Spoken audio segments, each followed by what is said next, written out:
জেলের দাগ একবার যার লাগছে সেই দাগই।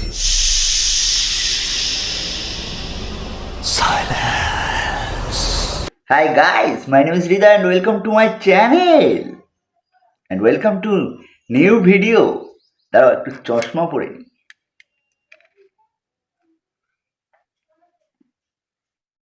कैसी लग रही हो?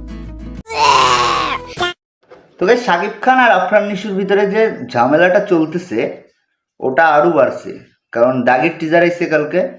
আমি কালকে একটা ভিডিও বানাইছিলাম দাগের টিজার নিয়ে, যেটা আমি ছাদে বসেছিলাম ওই সময় দেখছিলাম টিজারটা, আর ওই সময় যা মনে আসছিল তাই বলছিলাম। তো এখন ভাবলাম প্রপারলি বলা যাক। তো শাকিব খানের যে ফ্যানরা এরা দেখতেছি অনেক ঝামেলা করতেছে, দাগের কমেন্ট বক্সে গিয়ে এরা অনেক চেতে গেছে। দেখো, আমি বলতে চাই যে বরবাদের টিজার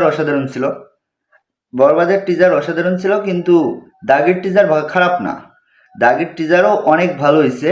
আর দাগের যে গল্পটা এটা আলাদা, দাগের জনরা এবং বরবাদের জনরা দুটো একদম আলাদা। তো দুটার কম্পেয়ার করতেছে কেন আমি এটাই বুঝতেছি না। তো শাকিব খানের কিছু ফ্যানদের আমি কমেন্ট পড়ি একটু। ভাই, আমি এই টিজারটা দেখে রুচি নষ্ট হয়ে গেছে,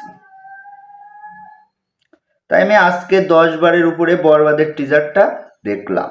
রুচি পিড়িয়ে পয়রস্যি রয়রস্যি ইয়েকার পিড়িয়ে আনার জন্য শেষমেশ বরবার টিজার দেখে রুচি পিড়ে পেলাম। খুবই মূল্যবান একটি কমেন্ট করছেন ভাই আপনি। কমেন্টটা পড়ে আমি একটা জিনিস বুঝতে পারছি, যে আপনার স্কুলে যাওয়া দরকার। তো এরকম আরও অনেক কমেন্ট আছে, আমি কয়েকটা পড়ে শোনাই। ভসের টিজার আসা মাত্র ফেসবুক ইউটিউব ব্লাস্ট হয়ে গেল। কুদ্দুস বয়াতির লুক দেওয়ার জন্য ধন্যবাদ। কুদ্দুস বয়াতির লুক, একটা ক্যারেক্টার যে লুক ডিজার্ভ করে, যে লুকটা চাই সেটাই তো দিবে না। সবসময় আমি তো হিরোকে একদম পরিষ্কার। পুষ্পাতে কি ছিল, আল্লু অর্জুন কি ছিল? তোকে বলে কি লাভ? পুষ্পাতে তো আল্লু অর্জুন বলতে পারতো, আমি তো ফেয়ার অ্যান্ড লাভলি মেখে পরিষ্কার হওয়া টকটকি একটা ছেলে, আমাকে কেন কালো বানাবে, আমি আরো চকচক করতে চাই। নে ইয়ার কি রাখ। তো আর একটা কমেন্ট পড়া যায়, দাগির থেকে জংলি ভালো লাগছে আমার কাছে। গাজা একটু কম করে খাও ভাইয়া। দেখো, জংলি কোথায় আর দাগির টিজার কোথায়? জংলিতে এদের ওইটাই ভাল লাগে যে দিঘির ওপরে মুতে দিছে। টক্সিক যে ক্যারেক্টারগুলো এখন চলতেছে এগুলো দেখলে এদের খুব ভাল লাগতেছে। আর কত না, এই যে মারামারি সেই কেজিএফ থেকে শুরু হলো, এখন চলতেই আছে, কিছুদিন চলবে এটা বটে। তো যাই হোক, আর একটা কমেন্ট পড়া যাক। কিসের বস? বস তো একজনই, সবাই জানে, Shakib Khan King Kong megastar. King Kong ভাই, মানে কিং খান লিখতে চাইছিল, কিন্তু মোবাইলের চার্জ শেষ হয়ে গেছিল, এই জন্য লিখতে পারিনি। আরেকজন লিখছে, কোথায় শাকিব খানের ছবি, কোথায় নিশুর টেলিফিল্ম। নিশু ভাই, এগুলো এখন আর মানুষ খায় না। আচ্ছা, তোরা যদি একটু মালায়ালাম ফিল্ম ইন্ডাস্ট্রির দিকে দেখিস, ওখানে যেসব মুভি হয়, আচ্ছা তোরা কোন ধরনের মুভি দেখিস আমাকে একটু বল, কমেন্টে বল কোন ধরনের মুভি তোরা দেখিস। তোকে বলে কি লাভ? এরা যদি সত্যজিৎ রায়ের সিনেমা দেখে, তারা বলবে যে নাটক বানাইতো, কি বানাইছে। এর কমেন্ট পড়ে আমি বুঝতে পারছি এর ফেভারিট ডিরেক্টর হলো ঝন্টু। রাইট। তো আর একজন কমেন্ট করছে, নাটকের ফ্লেভার পেলাম জাস্ট, তবে বিজিএমটা বেটার ছিল। বাহ, অসাধারণ একটা কমেন্ট করছে। অনেকক্ষণ পরে একটা ভালো কমেন্ট করলাম। কমেন্ট পরে একটা জিনিস বুঝতে পারলাম, ভাই তোমাকেও স্কুলে যেতে হবে। আরেকজন কমেন্ট করছে, এটা তো মনে হয় ধারাবাহিক নাটক, মুভি মনে হয় না। না, মুভির ডেফিনেশনটা কি আমাকে বল ভাই, মুভির ডেফিনেশনটা কি আমাকে বল। 4টে ধুমবাক এই ড্যান্স থাকবে, আইটেম সং থাকবে 4টে, ঢিং ঢিং ঢিং ঢিং ঢিং ঢিং, তাইলে মুভি সেটা। আর 10-12টা তল পেটে ঘুষি, 10টা ড্রামের উপরে গিয়ে উড়ে যাওয়া ধুমধাম, এটা মুভি? এদের কাছে তো আমার মনে হয় সীতারামা কোনো ফিল্ম না, 3 ইডিয়ট কোনো ফিল্ম না, দাঙ্গাল কোনো ফিল্ম না, পিকে কোনো ফিল্ম না। মূর্খ, স্কুলে যা। ভালো হবে না বলে দিচ্ছি। দেখ, শাকিব খানের তুফান দেখার পর থেকে আমার শাকিব খানকে ভালো লাগে। তো শাকিব খানের যে মূর্খ ফ্যানগুলো আছে, তোদেরকে আমার কোনোদিন ভালো লাগেনি, আর আজও ভালো লাগবে না। প্রতিটা বছর যখন এইসব সিনেমা আসে তখন এইগুলো শুরু করিস, এটা ফিল্ম না, এটা ওটিটির কন্টেন্ট। আরে গান্ডু, ফিল্ম কোনটা হয় এর ডেফিনেশনটা আমাকে বোঝা। আর ডেফিনেশন করতেছি, ডেফিনেশনের বাংলা মানে বলা লাগবে, গুগলে সার্চ করে নে ভাই। তো আরেকজন কমেন্ট করছে, সত্যি বলতে টিজার দেখে কোনো মুভির ফিল্ম পাই নাই, মনে হয়েছে টেলিফিল্ম। আর কত বুঝাবো, এদের কাছে ফিল্ম মানে মনে হয় যে 10টা 12টা ফাইট থাকবে, তল পেটে 10-20টা ঘুষি থাকবে, হিরো স্লো মোশনে টুং টুং টুং টুং করে হেঁটে আসবে, এইসব এদের কাছে ফিল্ম মনে হয়। হিরো টক্সিক থাকবে, কবির সিং এর মতো, অ্যানিমালের মতো। আরে গান্ডু, ফিল্ম বুঝিস তুই? দেখ, শাকিব খানের বরবাদ ভালো হবে আমি জানি।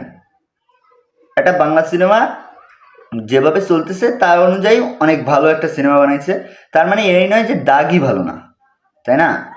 দাগির জন্য আমাদের লড়তে হচ্ছে। আমি বলো আপনার নিশুর ফ্যান না, তবুও দাগির জন্য আমাদের কথা বলতে হচ্ছে, কারণ এত গান্ডুমি চলতেছে। সারান দাও পোলা পান। এক কথা বলা চলে ওয়েব সিরিজ, কিন্তু একটু অ্যাকশন টাইপের। গান্ডু, অ্যাকশন টাইপের ওয়েব সিরিজ এটা তোকে বলছে? মানে সিনেমা যেগুলো স্টোরির উপরে নির্ভর থাকবে সেগুলো সব ওয়েব সিরিজ, তাহলে তো কান্তারা ওয়েব সিরিজ। তো আরেকজন কমেন্ট করছে, এই শাটা ভাঙ্গা টিজার নিয়ে সাকিবের সাথে পাঙ্গা নিস না ভাই, মারা জায়গা। সাকিব, আমি কয়েকদিন আগে একটা ভিডিও বলছিলাম না, সাকিব তো আপনার নিশ্চয় তল পেটে ঘুষি মেরে দেবে। সাকিব এখন জিম করে, এই জন্য পাঙ্গা নিতে মানা করতেছে। তোরে দিয়ে নাটকও মানাবে না এখন। হ্যাঁ, নাটক কি বানাইতেছে এখন? আপনার নিশুরে দিয়ে যদি নাটক না মানায়, দেখ তুই কত বড় মূর্খ, এটার পরিচয় দিলি যে তোরে দিয়ে নাটকও মানাবে না এখন। তাহলে কাকে দিয়ে মানাবে? নাটক সিনেমার হিরো কেমন হয়? ন্যানি তো খুব সুন্দর নায়ক না, প্যারাডাইসে ন্যানিকে মানাচ্ছে না। বল, চকলেট একটা হিরো লাগবে, সালমান খানের মতো সুন্দর হওয়া লাগবে। দেখ ভাই, আমি তোকে একটা ছোট্ট কথা বলি, একটু লেখাপড়া কর। তো গাইজ, এই কমেন্টটা সব থেকে ইম্পর্টেন্ট। হিংসা করতে চায় না ওরা, সাথে ইচ্ছা করে ঝামেলা করতে আসে, তাই খুবই দুঃখ নিয়ে বলছে। আফরান নিশু ফ্যানদেরকে বলি বাল বানাইছে ভাইয়া। ব্যাং, অট্টহাসি অট্টহাসি অট্টহাসি, সিনেমা থেকে নাটকের ভাইব পাচ্ছি। এইসব সাদা ভাঙ্গা মুভি, সাদা ভাঙ্গা, হোয়াট ইজ সাদা ভাঙ্গা ব্রো? ওকে, স্কুলে একেও যেতে হবে। মুভি হিরো আলমও করতে পারে অট্টহাসি অট্টহাসি। তো এই কমেন্টটা একজন পজিটিভ কমেন্টের নিচে এরা এইটা করছিল যে হিংসা করো না, এই জন্য এরা এই কমেন্টটা করছে। আরেকজন কমেন্ট করছে, বাট এই হিংসা অ্যান্ড অহংকার ফার্স্টে নিশ হাও স্টার্ট করছিল গত ঈদে। আচ্ছা, গত ঈদে নিশু স্টার্ট করছিল, তাই এই রাগটা। আচ্ছা, তাহলে এই গত ঈদে যে সিনেমাটা হয়েছিল ওতে রায়ান রাফি ছিল না? তো রায়ান রাফি যখন তুফান বানাইলো, প্রথমে এদের রায়ান রাফির উপরে কি হেট, আরে নাটকের ডিরেক্টর, ও কি চলতে পারে নাকি? শাকিব খান ওর সাথে কেন সিনেমা করবে? আর যখনই রায়ান রাফি তুফান বানালো, এরা বললো সেরা ডিরেক্টর, বাংলাদেশের সেরা ডিরেক্টর। এই জন্য বলে মূর্খদের একটু সহজে ব্রেনাশ করা যায়। তো কমেন্ট পড়া শেষ, এবার আমি আমার নিজের ওপিনিয়ন দেই। তো দাগি এবং বরবাদ দুইটা একদম দুই জনরার সিনেমা, তো দুইটাকে কম্পেয়ার করাই যায় না। আর যারা বলতেছে যে দাগি কোনো সিনেমা হইল, তাদেরকে বলতে চাই একটু ভালো লেভেলের সিনেমাগুলো দেখ। সিনেমা হয় একটা জনরা আছে যেখানে মানুষ ভালো গল্প দেখতে চায়। সবাই তো আর চায় না 4টে আইটেম সঙ্গে ঢুংঢুং ঢুংঢুং নাচ দেখতে, সবাই তো আর চায় না তলপেটে 4টে ঘুষি মারা দেখতে। বন্ধুরা, একটু বুঝতে হবে তোমাদেরকে, কিছু মানুষ গল্পও দেখতে চায়, তো তাদের জন্য অন্তত দেখতে দাও, তাদের জন্য এরকম সিনেমাগুলো বানাতে দাও বন্ধুরা। বারণ করো না, তোমরা বারণ করলে আর হবে না। তোমাদের জন্য তো রাজকুমার হিরানি বলতেছে আমি তো সিনেমা বানাতে পারি না, আমি তো সিনেমার কিচ্ছু বুঝি না, আমার সিনেমায় তো 10টা ফাইট দেখায় না, আমার সিনেমায় তো 4টা আইটেম সং থাকে না, তাইলে কি আমি ডিরেক্টর না?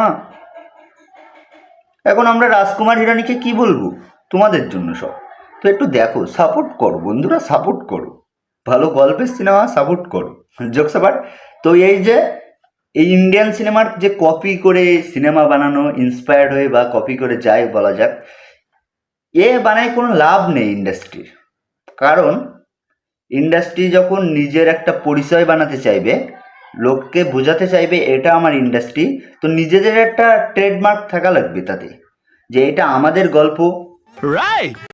তো বাংলা সিনেমা যদি আমরা এগিয়ে নিয়ে যেতে চাই, তাহলে আমাদেরকে যেমন মালায়ালাম ইন্ডাস্ট্রি বানাচ্ছে, নিজেদের রিজনাল স্টোরিগুলোকে হাইলাইট করতেছে, আমাদের নিজেদেরকে একটা অডিয়েন্স বেস তৈরি করতে হবে, যেটা বাংলাদেশের সিনেমা দেখার অডিয়েন্স হবে।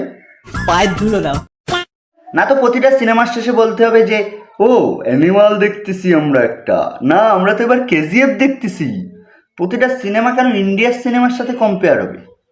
নিজেদের দেশের গল্প, যে আমাদের এই গল্পটা অনেক সুন্দর করে দেখানো হয়েছে, এটা বলতে চাই আমরা। না তো প্রতিটা সিনেমায় কেজিএফের থেকে কেজিএফের মতো হয়েছে, কেজিএফের মতো হয়েছে, কেন? তোকে বলে কি লাভ? তো আজকের ভিডিও এই পর্যন্ত। তো ভিডিও ভালো লাগে যদি, তবে লাইক করো, কমেন্ট করো এবং শেয়ার করো, আর চ্যানেলটিকে সাবস্ক্রাইব করো। তো বাই বাই।